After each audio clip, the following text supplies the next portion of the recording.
And now I got a question off of that. I mean, it seems like, especially in Black America, it seems like as long as they've been able to record records, it's always been a situation where the artist is like in a situation where they're not getting what they're supposed to get. You know what I'm saying? Sometimes like they feel like almost as they got cheated versus them saying, "Well, no, I was supposed to get 10 cent a record and I got the money and I got." Hmm. So is it that complicated? Like, what is it that always like it's 100? It seems like it's almost 100 years later, and black artists are still like Meek Mills came out and he like I didn't get the money I was supposed to get. Why does that keep happening, and what can we do to break that cycle?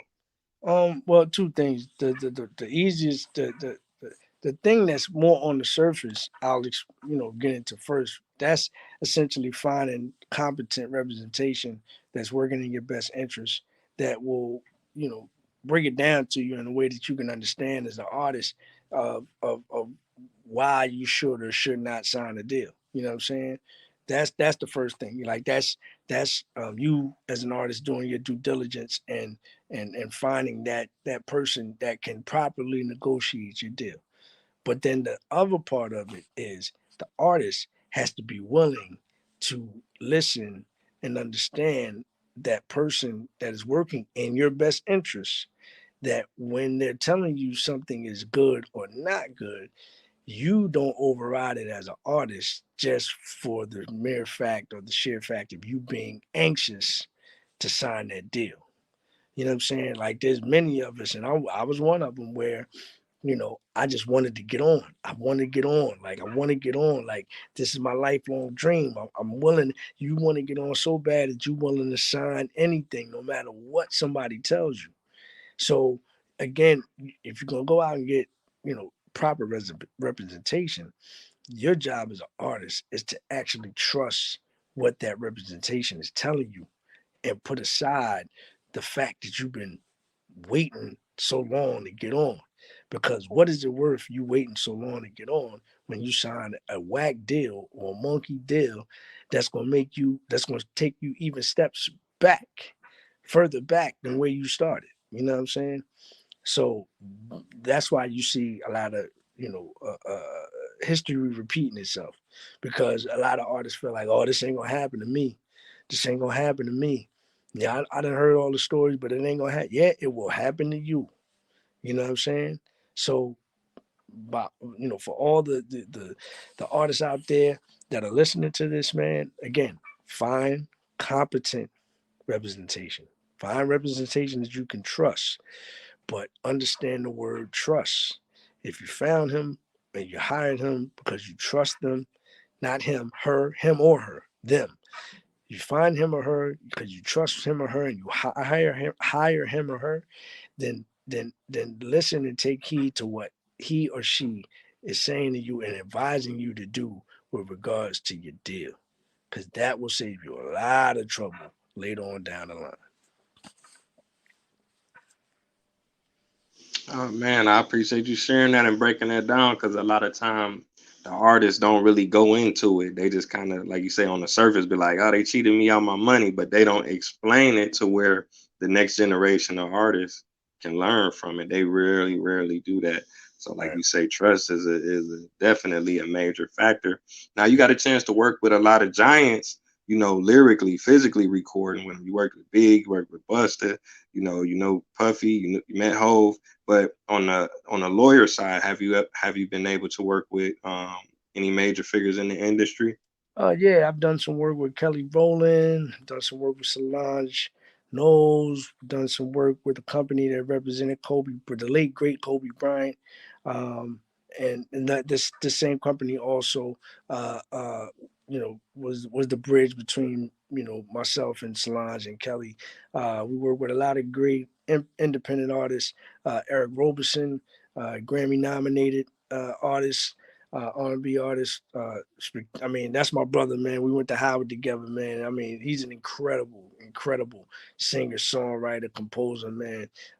Algebra Blessed, uh, Young Guru, DJ Young Guru. A lot of people don't know that he DJs as well, but he's Jay's engineer, been his engineer for the Jay Z, that is, for the last shit 20 some odd years, you know what I'm saying?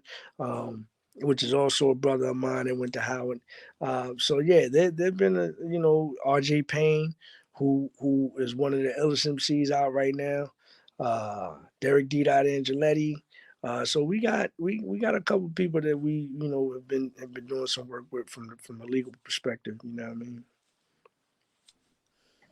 Oh, okay, man. Salute to you, man. You making it happen. That's very inspiring, man. You getting a Thank you, chance brother. to see both sides of the game, and also you sharing that information, because a lot of times some of our people, like I say, when we get that information, is not always shared or accessible. You know, so Fact. I salute you for that. Fact. Let me see. Man, what are you working on these days? Is it any more music coming for you? Are you retired? Are you working on a book, documentary, biopic? You know, what you got coming? Right now, man, we're pushing my wife. She just wrote a children's book called Hip Hop Don't Stop. It's for ages 4 to 10, and I think it's a groundbreaking um, um, children's book that really, you know, kind of brings it down to their level and gives them the historical aspect of the culture. You know what I'm saying? You know, but putting it in rhyme form, if you will, kind of like on, you know, I guess, to give an example, kind of like a Dr. Seuss type of situation, but again, it's taking a dive and bringing the culture down to a level where it can give, you know, the child that's 4 to 10 years old a basic understanding of the historical impact and the historical proportions of the culture itself. And I don't think that there's a children's book out there that does this. So salute to her, man. We're pushing that very, very heavy. As far as new music is concerned, I think 2022 we're gonna push something out. You know, we're coming off the heels of Glory, which was under Grammy consideration. You know, for its 2021 release. You know, you can still go get that on all streaming platforms and on TraceyLeeMusic.com. That's TraceYlee music.com. And then along with Glory, the music, we have Glory, the manuscript, which is essentially, you know, a written out portion of the album, but it also has photography that gives you, you know, the depiction of the pandemic and social injustice and everything that was going on in 2020 and 2021 and even to today. You know what I'm saying? The political landscape, because essentially that's what the album is about. But we felt like we wanted to put it in a form, not only from an audio perspective, but also from a literary perspective.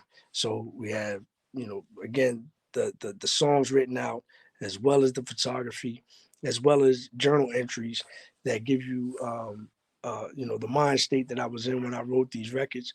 And I think, you know, this is something else that, you know, we try to, you know, the name of my company is called Left Entertainment. So we try to go left with a lot of things that we do, just so that we can carve out our own space and our own lane.